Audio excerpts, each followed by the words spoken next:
तो हेलो दोस्तों, आप सभी का स्वागत है आपके अपने YouTube channel stay group fund में। तो आज की इस वीडियो में हम लोग साधारण ब्याज और चक्रवृद्धि ब्याज एक साथ निकालना सीखेंगे तथा इन दोनों के बीच का जो अंतर होता है उसे भी समझेंगे।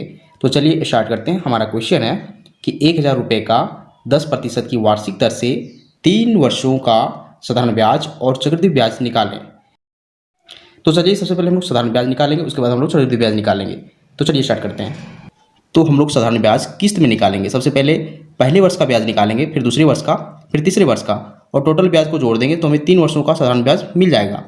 तो चलिए देखते हैं। तो सबसे पहले मूलधन देखिए, यहाँ 1000 रुपये दिया गया है, इस पर दर दिया गया है 10% की वार्षिक दर, यानी एक साल में 10% हमें ब्याज के रूप में देना पड़ेगा।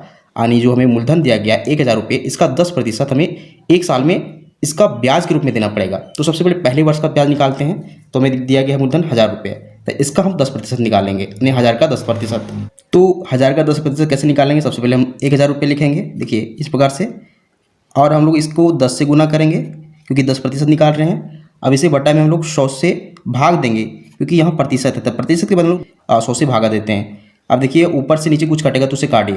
देखिए यहाँ 2 जीरो, नीचे के 2 जीरो से कट जाएंगे और ऊपर में 10 गुना 10 बचा हुआ है, तो इसका जो वैल्यू आएगा वो 100 आ जाएगा।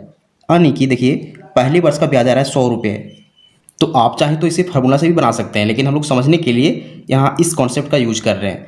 चलिए दूसरी वर्ष का ब्याज निकालते हैं। दूसरे वर्ष का ब्याज कैसे निकलेगा? फिर से हम इस 1000 को 10 से गुना करेंगे और भागा देंगे 100 से। अब फिर से यहाँ 2 जीरो कट जाएंगे, तो 10 गुना 10 फिर हो जाएगा 100।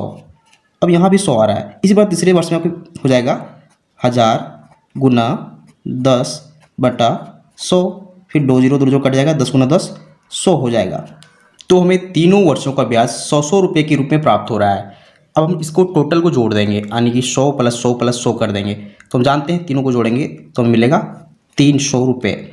अब ध्यान दीजिए, हमें प्रत्येक बार 100 रुपये क्यों आ रहा है? क्योंकि प्रत्येक बार मूलधन 1000 रुपये है और दर भी 10% है प्रत्येक बार, तो हमें सब में 100 का मान आ रहा है। तो हम देख चुके हैं कि साधारण ब्याज का जो मान आ रहा है 3 वर्षों का 300 रुपये आ रहा है। अब हम लोग चक्रवृद्धि ब्याज को समझेंगे, यहीं हम अंतर को भी समझेंगे। तो चलिए चक्रवृद्धि ब्याज निकालते हैं। देखिए इसको भी हम लोग किस्त में निकालेंगे। सबसे पहले पहले वर्ष का, दूसरे वर्ष का, फिर तीसरे वर्ष का, और तीनों को जोड़ देंगे तो हमें 3 वर्षों का चक्रवृद्धि ब्याज मिल जाएगा। तो चलिए पहले वर्ष का ब्याज निकालते हैं। देखिए यहाँ हमें मूलधन के रूप में 1000 रुपये दिया गया है, दर 10% की वार्षिक दर है। तो चलिए निकालते हैं। सेम चीज़ करना है, इस 1000 का 10% निकाल देना है पहले वर्ष का, यानी कि 1000 देखिए गुना 10 करेंगे, बटा में 100 कर देंगे, प्रतिशत के बदले 100 आता है, दोनों कट जाएंगे 2 जीरो, 10 गुना 10 100 हो जाएगा। एक वर्ष का, पहले वर्ष का जो ब्याज आ रहा है वो 100 रुपये आ रहा है। अब यहाँ समझिए कि पहले वर्ष का आप साधारण ब्याज भी देख लीजिए 100 रुपये है, और पहले वर्ष का चक्रवृद्धि ब्याज भी देख लीजिए 100 रुपये है। इसका मतलब है कि अगर दर वार्षिक हो तो पहले वर्ष का जो ब्याज आता है साधारण ब्याज और चक्रवृद्धि ब्याज वो दोनों सेम आता है। देखिए यहाँ 100 है, यहाँ भी 100 है, लेकिन चेंज होता है दूसरे वर्ष से। कैसे? देखिए दूसरे वर्ष में क्या होगा, हमारा जो यहाँ जो मूलधन दिया गया 1000 रुपये, या 1000 रुपये तो होगा ही, बाकी बात इसमें जो ब्याज आया हुआ है पहले वर्ष का, इसमें यहाँ जुड़ जाएगा, यानी कि यह जो ब्याज है वह मूलधन के रूप में अब काम करेगा, दोनों मूलधन जुड़ जाएंगे। यानी कि यह 100 रुपये जो पिछले वर्ष ब्याज था अब इसके साथ जुड़ के मूलधन बन चुका है। चक्रवृद्धि ब्याज में यही रूल होता है, यानी कि पिछले साल का जो ब्याज होता है वो अगले साल के लिए मूलधन बन जाता है। तो अब हम इसको 1000 + 100 करेंगे और इन दोनों को जोड़ेंगे, और अब इसका हम लोग 10% निकालेंगे क्योंकि हमें दर 10% दिया गया है। तो देखिए 1000 + 100 करते हैं तो हमें मिलेगा 1100। अब इसका अगर हम 10% निकालें, गुना 10 बटा 100, तो देखिए नीचे 2 जीरो और ऊपर 2 जीरो कट जाएंगे, तो 11 गुना 10 कितना मिलेगा? तो देखिए हमें मिलेगा 110 रुपये। यानी कि दूसरे वर्ष का जो ब्याज आ रहा है वो देखिए 110 रुपये आ रहा है। अब यहाँ फ़र्क क्या है? साधारण ब्याज में देखिए दूसरे वर्ष में ब्याज आ रहा था 100 रुपये साधारण ब्याज में, लेकिन दूसरे वर्ष में यहाँ चक्रवृद्धि ब्याज आ रहा है 110 रुपये। फ़र्क यहीं शुरू होता है, क्यों? क्योंकि यहाँ ब्याज है सो मूलधन के रूप में जुड़ चुका है। तो अब हम लोग तीसरे वर्ष का चक्रवृद्धि ब्याज निकालेंगे। देखिए पिछली बार मूलधन कितना था? 1100, क्योंकि 1000 + 100 यानी कि 1100 था, 1100। अब इसमें हमें फिर से इस ब्याज को जोड़ देना है मूलधन के रूप में, यानी कि इसको प्लस करेंगे, इस ब्याज को 110 रुपये यहाँ जोड़ देंगे। अब इसका टोटल जोड़ को हम लोग इसका 10% निकालेंगे, यानी 10 बटा 100 कर देंगे।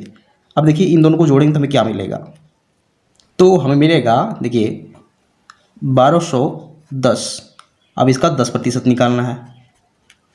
यहाँ से देखिए एक जीरो यहाँ से और एक जीरो यहाँ से कट जाएगा, तो 121 गुने 1 बचा हुआ, यानी कि टोटल इसका हो जाएगा 121।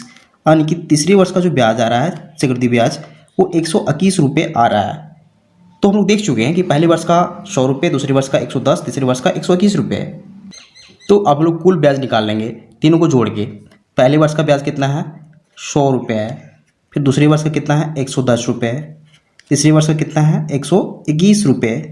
तीनों को जोड़ते हैं तो देखिए हमें मिलेगा 331 रुपये, यानी कि हमें टोटल चक्रवृद्धि ब्याज जो मिल रहा है 3 वर्षों का वो 331 रुपये मिल रहा है।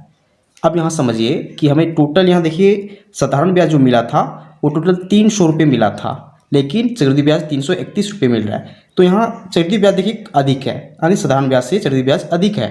तो हम लोग साधारण ब्याज और चक्रवृद्धि ब्याज के बीच का अंतर समझ